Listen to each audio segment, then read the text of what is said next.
Thank you, General, for speaking with Voice of America today. Carla, it's good to be here. Thank you.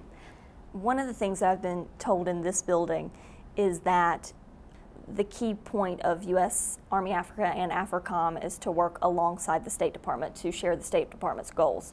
Would you agree with that? And if the budget is cut at the State Department, how is that going to affect your exercises? Well, when we work with the State Department, I don't get to decide the funding for the State Department or Defense, but I will say as we work with our African partners, as we work with our interagency partners, there's 3 Ds, it's development, diplomacy, and defense. How we apportion them and work with them is, you need 3 legs of a stool. How many countries do your soldiers actually touch? In the AFRICOM region, you have about 53 countries that are on the continent. Egypt falls into the CENTCOM area.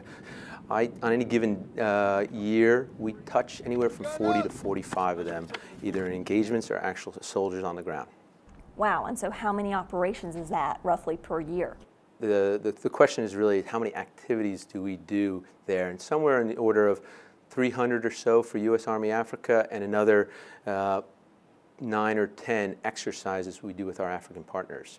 Let's talk about some of those exercises and operations across the continent. In Somalia, the Army just put in a few dozen from the 101st to train some of the Somali Army. How is that going?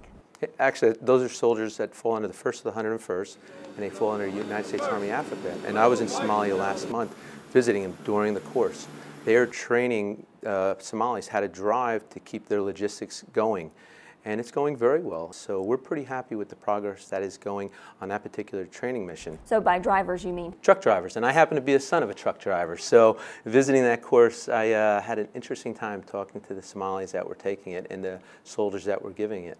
Do you see this continuing throughout your tenure as the head of U.S. Army Africa? Yes. Is that going to expand to other goals in the future? Well, like I said, I'm sending people there and we'll do an assessment.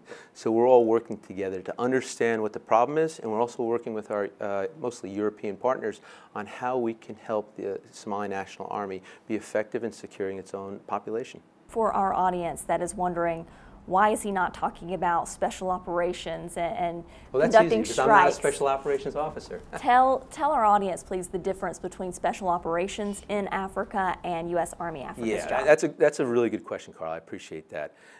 But U.S. Army Africa, what I try to look at is how do we look at a long-term approach to Africa? How do we help the professional capacity and capability of armies deal with their own problems?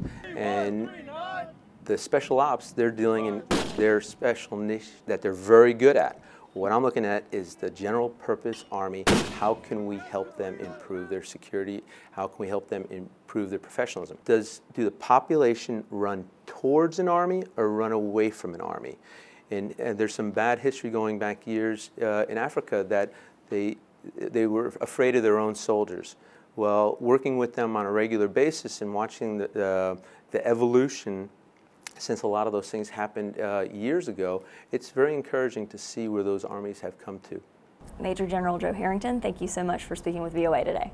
Thank you very much, Carla.